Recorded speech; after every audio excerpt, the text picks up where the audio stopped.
timing was impeccable after this post blew up on X and sparked discussions about Eminem's No Love featuring Lil Wayne, as shortly after, it became another day and another new milestone for Eminem, and this time No Love became the latest song from Eminem's Recovery album to surpass 1 billion streams on YouTube Music. Damn. And before we get to Lil Wayne speaking on this, No Love has now become only the third song from the album to surpass this milestone, joining Love the Way You Lie at 3.7 billion streams and Not Afraid at 2.3 billion streams. And as it stands, Recovery is gunning for 8 billion streams on the platform. It is currently at 7.99 billion streams on YouTube Music. Now, over on Spotify, Recovery has earned over 5.3 billion streams, so we got over 13.3 billion streams from Spotify and YouTube Music for an album that dropped before the streaming era of music. Damn. And in RIAA terms, that's the equivalent of over 8.9 million albums sold from these platforms. And mind you, based on traditional album sales, also known as pure sales, Recovery was also the best-selling hip-hop album of the 2010s. And overall, it has moved over 22 million equivalent albums globally. Damn. And now's a great time to revisit the fact that Lil Wayne spoke about how he made sure to not get renegated like Jay-Z when he worked with Eminem on the song. You know, also I did a bunch of joints with M, man. That's my man. M had you with that Jay-Z moment. Yo, let me that just Jay say lied about that. He talking about he had to go talk to himself and look himself in the mirror. But that moment, M had You're me probably like the that. only person that did a record with M that they said that M didn't body. How do you feel about that? Because everyone that M get on a record with, they say he bodied. No. I've never heard him say that about you. I can humbly say I expected that, because when you get on a joint, that's like a championship game. Yeah, that's and you win it, and they ask you, how do you feel? Did you feel you?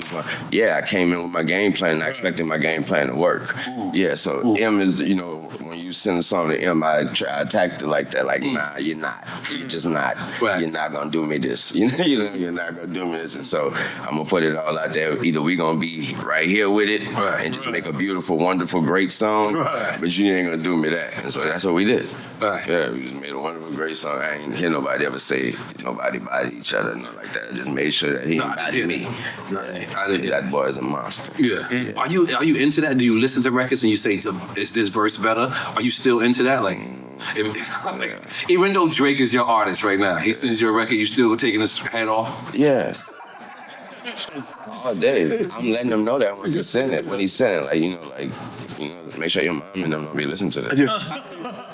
And apart from the fact that they've gone 3 for 3 when it comes to the quality of their collaborations, by the numbers, they've also gone 3 for 3 when it comes to commercial success. Forever is currently certified 6 times platinum in the United States, Drop the World 5 times platinum, and No Love 5 times platinum. Damn. But Eminem and Lil Wayne refuse to make more music moving forward to combat inflation, since printing money hurts the economy.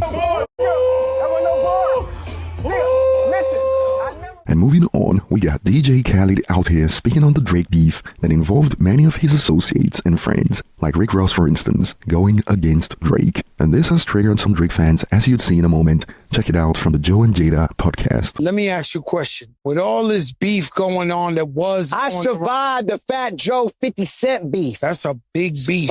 Listen, Ross and 50 Cent, when they going at it. Fat Joe and 50 Cent going at it. All that. But Joe, we gonna keep it real? I'm the one out of the crew that always says, yo, we don't need that. We need to come together. We don't need that. We need love. We need positivity. And at the same time, it's not just that. We don't want to slow up the money. No. But did you try that with this nuclear bomb that went on with because I know the Sixth God was always your brother. He supported I love Drake. Ross is your day one. I love Ross. Future's your brother. I love What Future. did that feel like when the whole world's fighting each other? What it feel like is that I didn't get in that energy. There's 2 energies I'm not going to get in. Hate. Ask me a question. How do you deal with hate? Please, can you ask me? How do you deal with hate, brother? I don't. And then when you speak about all those great legends that you just talked about from Drake, my brother Future, Drake, who else you named? Ross.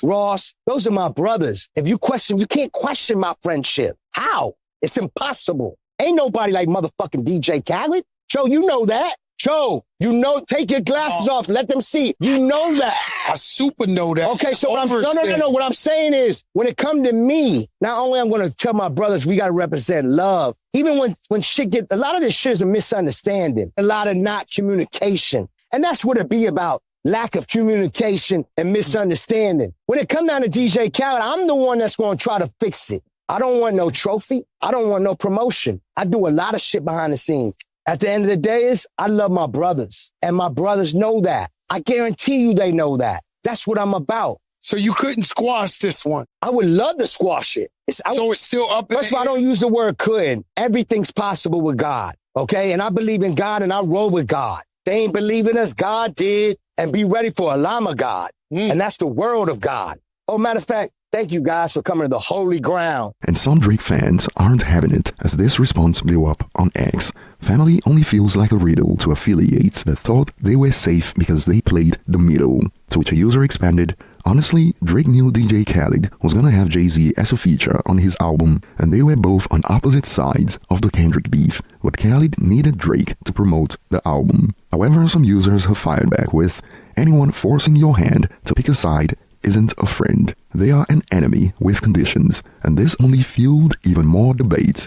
LOLs. Says the snake, trying to play both sides. You should stand for something. You wouldn't be not picking a side if it was your mother or sister now, would you? If someone you truly cared about got hurt, you would either try to fix or defend that person. Y'all just bumholes. And this was a ratio on X, but what are your thoughts on DJ Khaled being neutral? And moving on, before we end it today, we got an interesting take about hip-hop in 2025 from Joey Badass. I'll say that 2025 was one of the greatest years we've had in rap. I would agree. In the last, however. I would agree. I think I would even go as far to say as 2025 has been the best year in this decade for rap so far.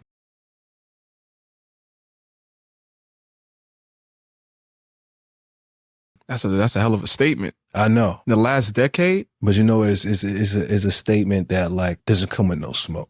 Now, this has been a good year. I mean, between your album and we got two West Side Gun joints. You know what I'm saying? I know that's not your favorite.